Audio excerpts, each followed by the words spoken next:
প্রথমেই স্মরণ করছি জুলাই গণঅভ্যুত্থানের আহত এবং শহীদদের, যাদের রক্ত এবং আত্মত্যাগের মাধ্যমে আমরা ডাকসু এবং হল সংসদ নির্বাচনে অংশগ্রহণ করতে যাচ্ছি। আপনারা সবাই জানেন 15 জুলাই যখন ছাত্রলীগ নৃশংস হামলা চালায় ক্যাম্পাসে, তখন সে সায়েন্সের 3 হল এক তীব্র প্রতিরোধ গড়ে তুলেছিল। আপনারা সবাই জানেন যে 15 থেকে 17 জুলাই এই যে তীব্র প্রতিরোধ এবং ফেসিবাদের যে ভিত কাঁপিয়ে এবং নড়িয়ে দেওয়ার মধ্যে যে অগ্রনায়কদের হল আমাদের ফজলুল হক মুসলিম হল ছিল।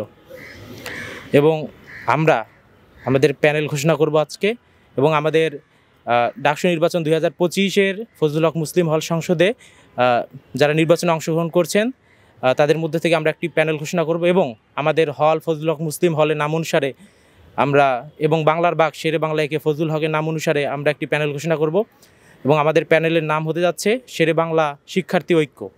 আমাদের শেরে বাংলা শিক্ষার্থী ঐক্য প্যানেলে 9 জন শিক্ষার্থী থাকছেন এবং তারা নির্বাচনে অংশগ্রহণ করছেন হল সংসদে।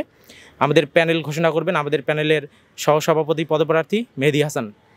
আমাদের অঙ্গীকার, ডাকসু ও হল সংসদ নির্বাচন হবে প্রতিবার। এই স্লোগানকে সামনে রেখে জুলাইয়ের 17 তারিখ হল থেকে স্বাক্ষরিত স্মারকলিপির প্রতিটি দাবি রক্ষা করার অঙ্গীকার নিয়ে আমাদের প্যানেলের নাম ঘোষণা করছি।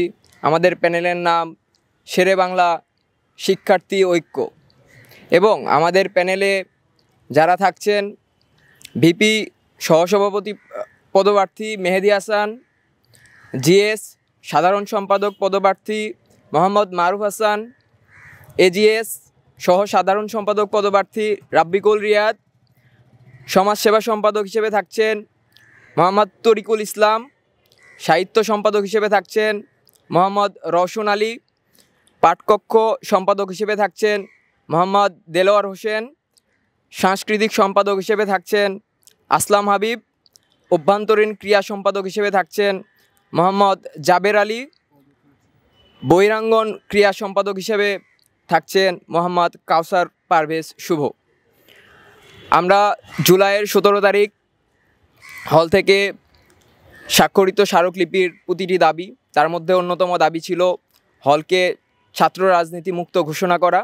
তো আমাদের মূল ফোকাস পয়েন্ট থাকবে যে আমরা আর কখনো আমাদের ফজলুল হক মুসলিম হলে সেই ছাত্রলীগের সেই কালো রাজনীতির, গণরুম গেস্টরুমের যে রাজনীতি ছিল সেই রাজনীতিকে আমরা কখনো ফিরিয়ে আনতে দিব না, এবং এটার জন্য আমাদের রক্তের শেষ বিন্দু পর্যন্ত দিয়ে হলেও আমাদের এই দাবিকে আমরা রক্ষা করে যাব। এবং এখানে আমাদের প্যানেলের যারা আমরা আছি, আমরা সবসময় এই দাবি রক্ষা করার জন্য সবসময় অগ্রণী ভূমিকা পালন করব এবং প্রয়োজনে রাজপথে নামব।